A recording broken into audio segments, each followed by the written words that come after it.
Welcome to Public Speaking with Peter George. Do you want to be calm, confident, and credible every time you speak in public?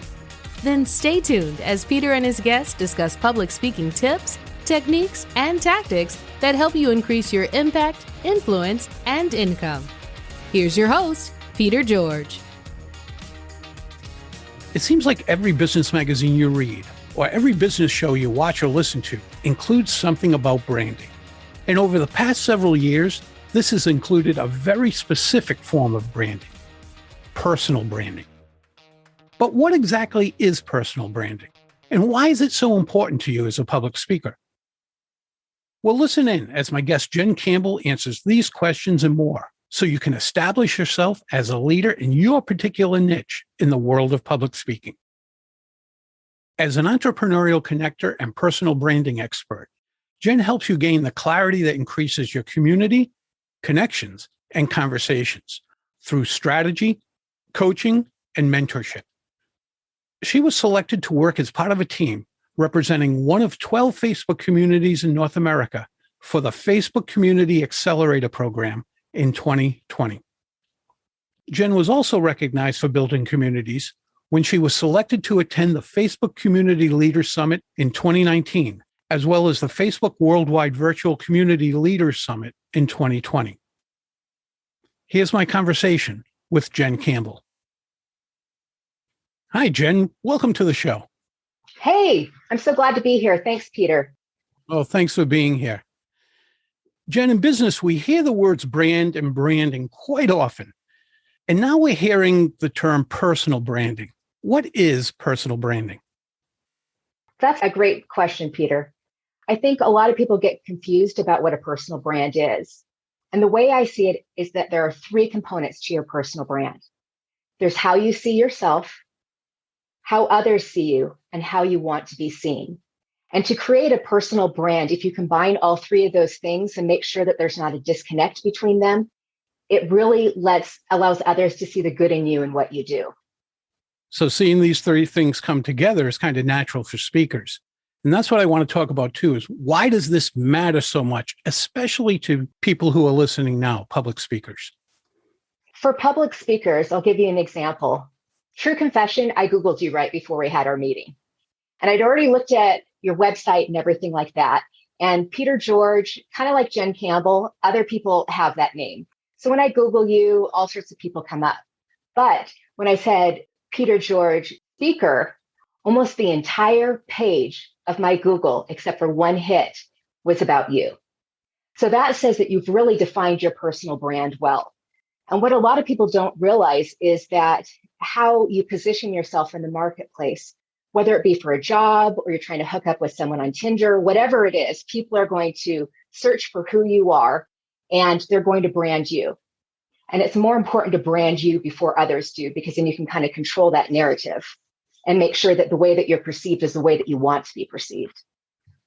Now, are we talking about doing that on social media?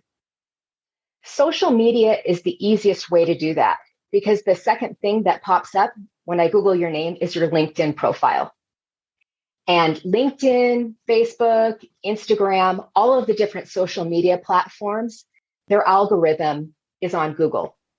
And the more that you post on there, and the more that you use keywords that relate to whatever your profession is or how you're trying to position yourself, the better that is.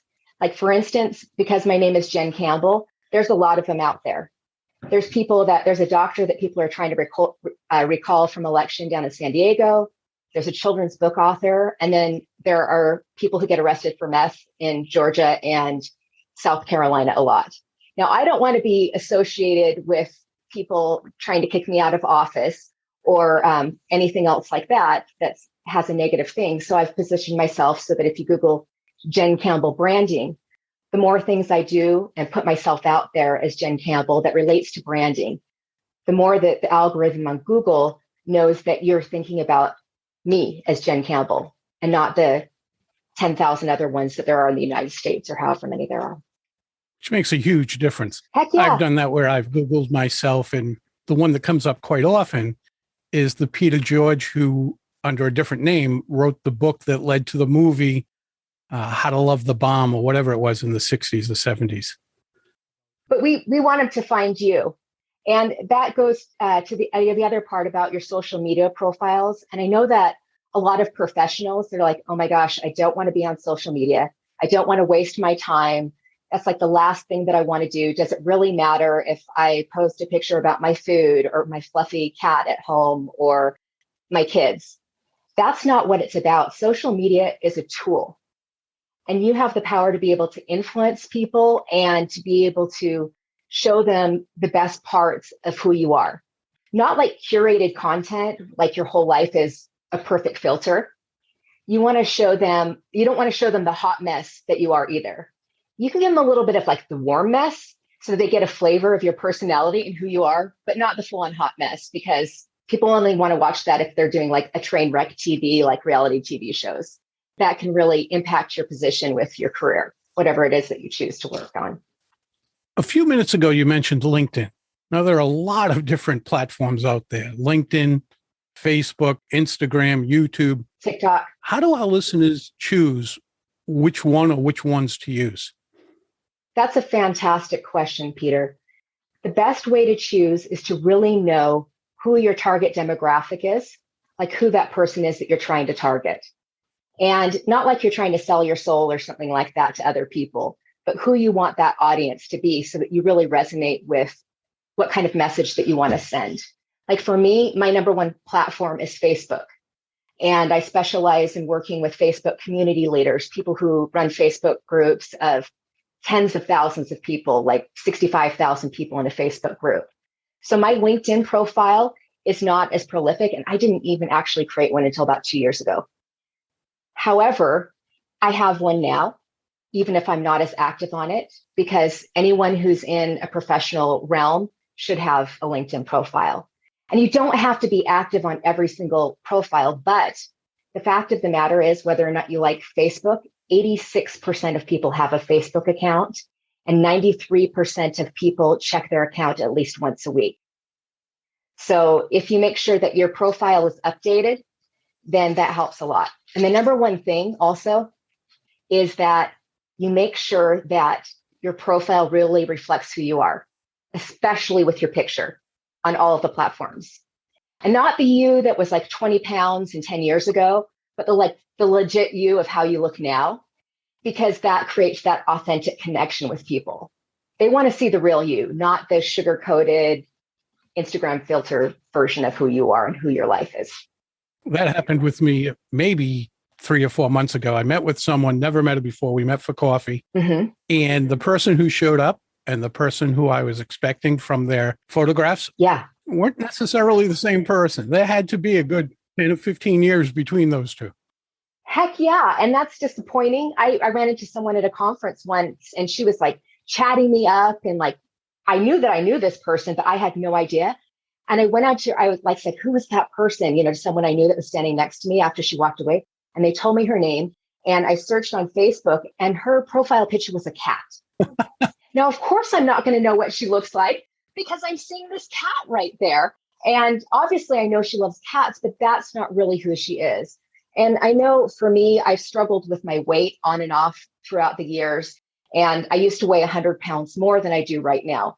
So I've always been self-conscious about like, what kind of picture am I putting out there? How are people going to see me? How are they going to judge me? I looked so much better 20 years ago, but that's not the authentic Jen Campbell. And I've got to be true to other people. And I want to recognize someone when I see them in the grocery store. I want to know that it's you. And the best way that you can do that is to show yourself physically. Oh, there's one more thing too. And I get pretty chatty here. So the biggest thing that's happening right now in social media is video. And the short video clips that are 30 seconds or less, especially if they're that sweet spot of 15 seconds, that's what they're using on TikTok. And not only are they using them on TikTok, they're using them on Instagram, they're using them on Facebook, and they're using them on YouTube as well. And some people will repurpose that same content on all of those different platforms. But every social media has, and on LinkedIn, they have it too. They have an algorithm so that it will show more content as you're scrolling through your feed of what you normally look at.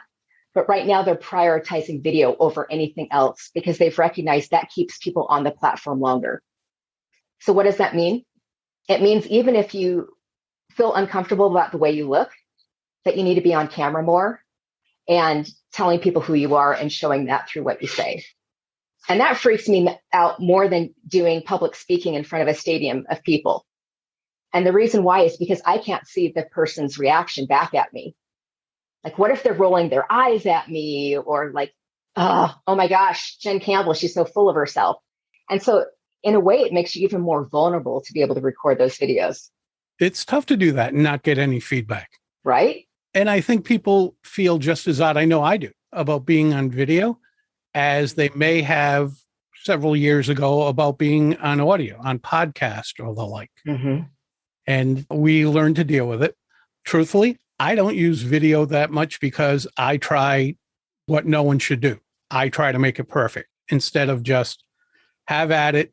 And which is what I think I would, if I was a video coach, right, is what I would teach. Definitely. Just do it. Just be you. People just want to see you. Just do it. However, when it comes to me, if my stutter comes back in and plays a little or whatever it might be, I say, nope, got to do it again. And quite frankly, I started posting them and it became such a labor. So instead of relaxing and doing it as it should be done, I just throw it out. Huge mistake. Well, no, it's difficult because that perfectionist nature comes in for us. And especially, I know for me, I coach a lot of different people, and it's so much easier to say, oh, this is the issue, this is how you resolve it, than it is to work on myself. Always. And that's the other thing about personal branding is it's about you. Okay, so you can't hide behind anyone else. And the most challenging thing right now, and you hear about it a lot, is this cancel culture. People lose their jobs over what they publish on social media. They get banned. They get shut down. They get boycotted for their whole corporations.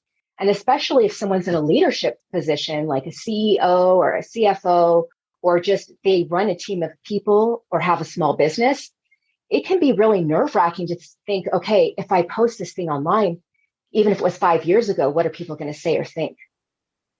And the thing that I've recognized is when people get canceled, it's because there's a disconnect between the first two parts of personal branding, the way the person sees themselves and the way that others see them.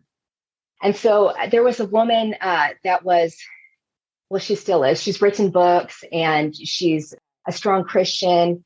And she said something on social media about her maid, and she berated her, went on this whole tirade, and she lost 30,000 followers in less than 24 hours because her listeners and her followers and her viewers said, well, if she's a strong Christian woman, why is she, that's privilege that she has a maid in the first place. How is that showing humility? And then on top of that, how is that reflecting a strong Christian value? So your core values really need to be represented in how you behave, no matter where you're at. You're the same person, no matter where you are. It's a great lesson in life, let alone business. Heck yeah. Jen, every industry has its own myths. What's the biggest myth when it comes to social media and personal branding? I believe that the biggest myth when it comes to social media and personal branding is that you don't need it. The fact of the matter is that you need to brand you before others do, because they're going to judge you.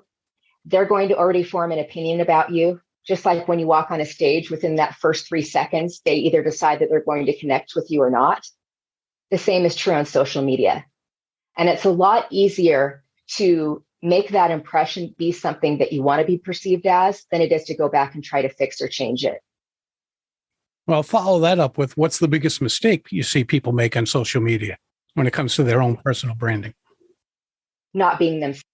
Gen Z, who is one of the most influential groups of all time, and they're below the millennials. They were born 1995 to 2007.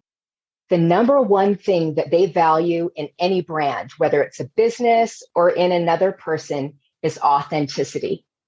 And when you ask businesses if they feel like they're being authentic in their marketing or just people in general, 84% of them will say, yes, we are. But then when you ask the actual consumer, there's a disconnect because only 47% of people feel like brands and businesses are being authentic online. And so when you're not showing really, truly who you are, it's a problem. And that doesn't mean you have to be all controversial. Like, I would recommend never discussing politics. Don't talk about the masks or vaccines, not only because like Facebook, they filter certain words and keywords, and those are some of them. You can have opinions about things, but just because you feel some way about something doesn't mean that you have to publish it on social media for the whole world to view. And the other thing is just to assume that no matter what you say, it's recorded for all time and posterity, even if you delete it.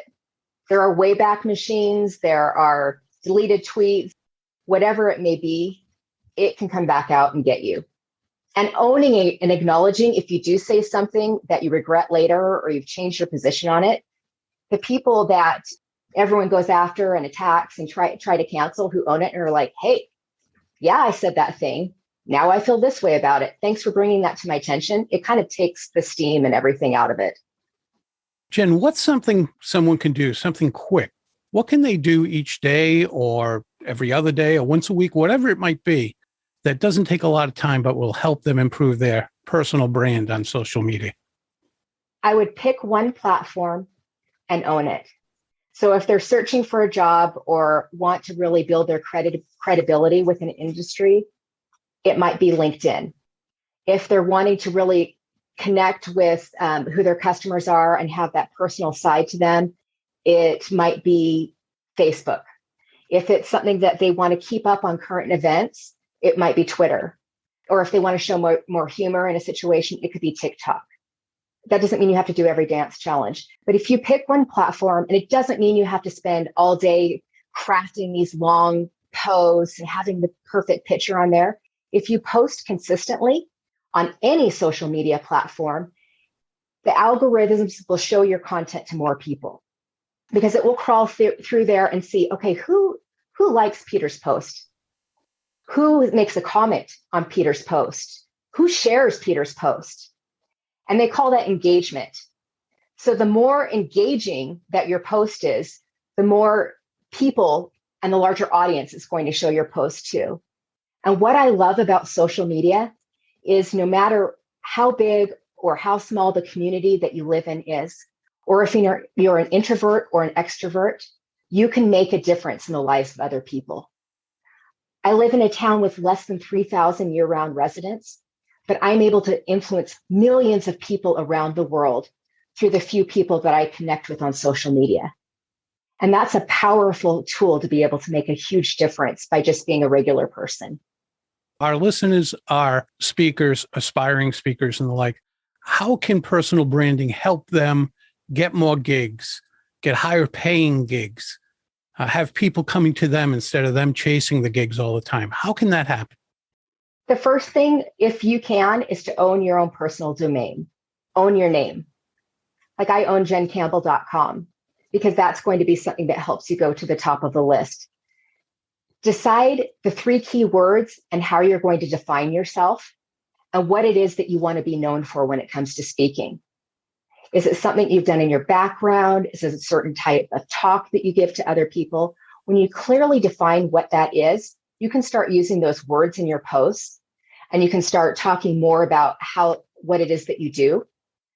You should create a business profile page as well as a personal one because it goes against the terms of service on Facebook to be posting business things on your personal profile page, and they can completely shut down your page at any time. Google is not a genie. It sees your name and what you do, and the algorithm links things together that are grouped together that people might like and shows it to them. So the more that you can pop up, the more places that you are on the internet, whether you're a guest on someone's podcast, whether you have your own YouTube channel, which Google owns YouTube. So that's a good thing. The more places that you are on the internet that say what you do, when someone Googles you, the better it is. So that would help you with more speaking gigs. Oh, and the other thing is if you have reviews, endorsements, things like that, if you put them on your website, especially if they have backlinks to the organization that had you speak with them, that helps with your SEO ranking on Google as well, so that you pop up higher. It says this is a legit website, not some scammy person that created something out there. When it comes to domain, we were talking prior to coming on air that I chose the name for my company, Peter George Public Speaking, with that in mind. Yes. That not only does it have my name in there, so it can be recognized, but when you're searching for public speaking coaching or a speaker or whatever, it also has the term public speaking right in the domain. Exactly. And whether someone's an executive coach or whatever it is that they do, if it's associated with who they are, even better. And if you can actually rename all of your social media profiles to go along with that as well. So my social media profiles are all Jen Campbell Teaches.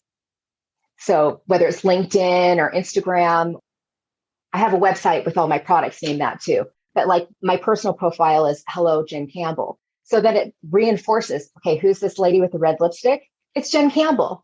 And that brand and name recognition goes a really long way, especially if you want to be known for a specific thing when you're speaking or just in general.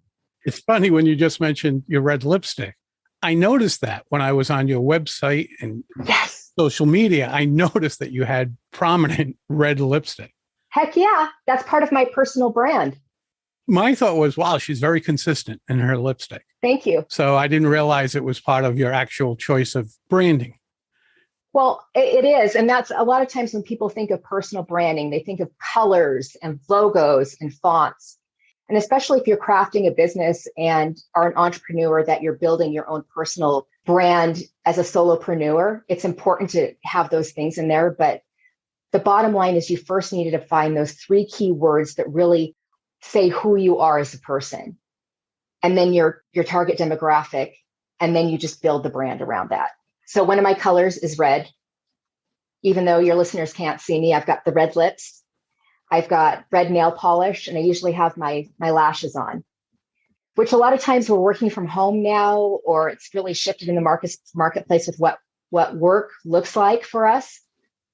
But if you just pop on some lashes, if you're female, and some bright red lipstick, at least for me, it makes me feel more pulled together. So more confidence is always good, right? Yes, it is. And our audience knows that. Confidence is key.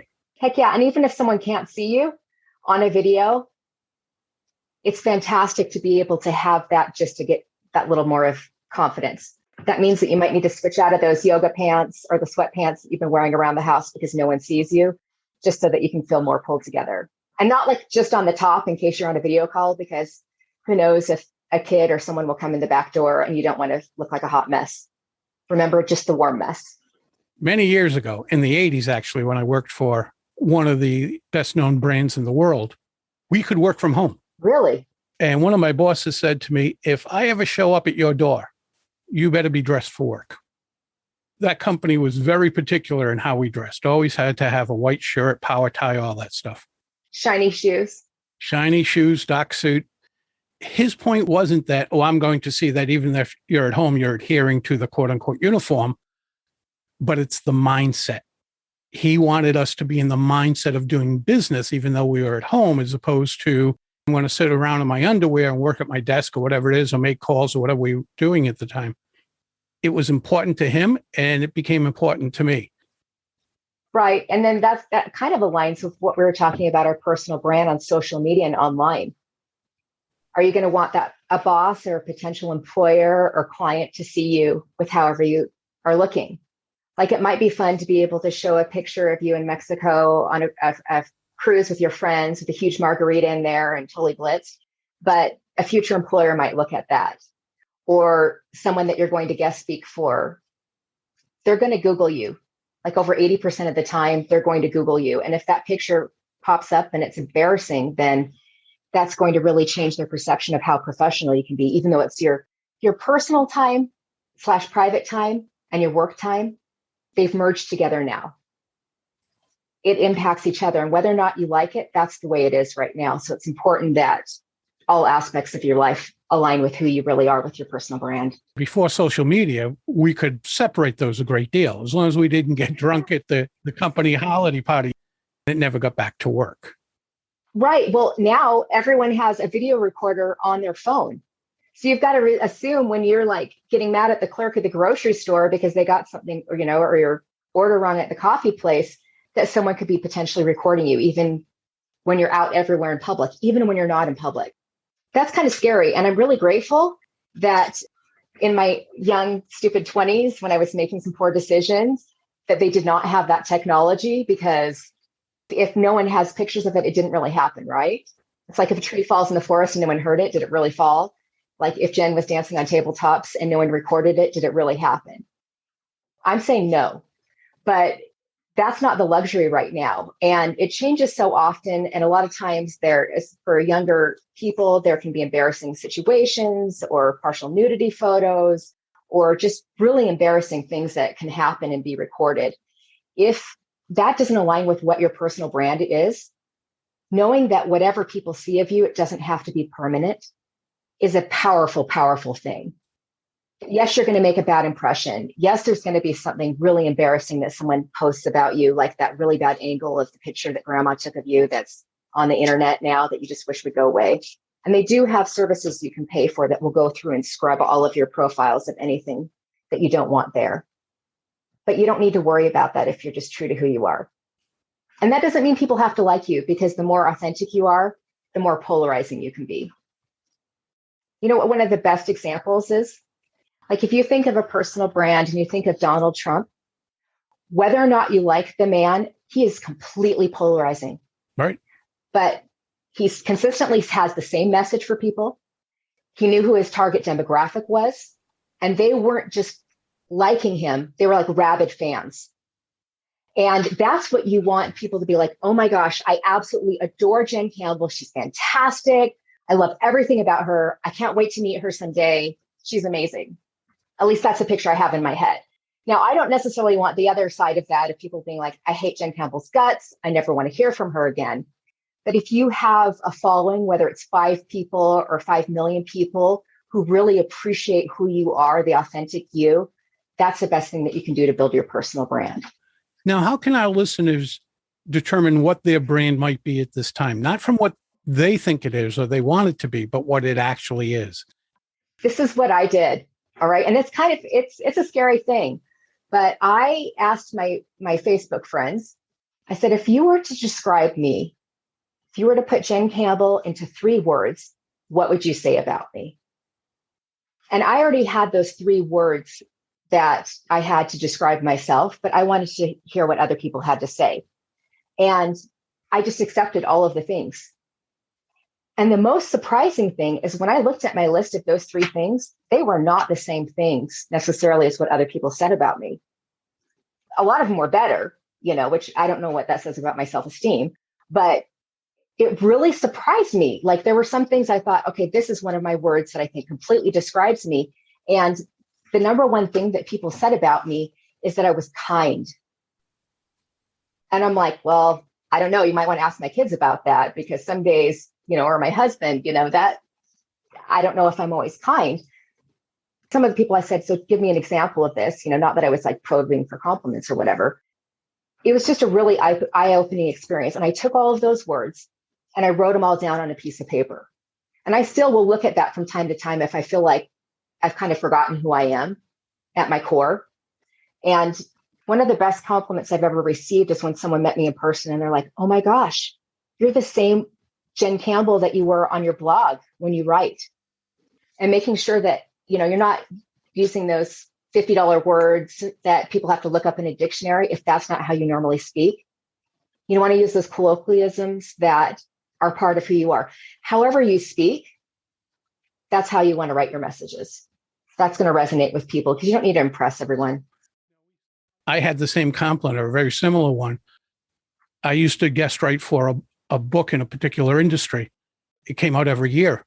And I met someone out in Chicago and she said, oh my God, you speak exactly like you write.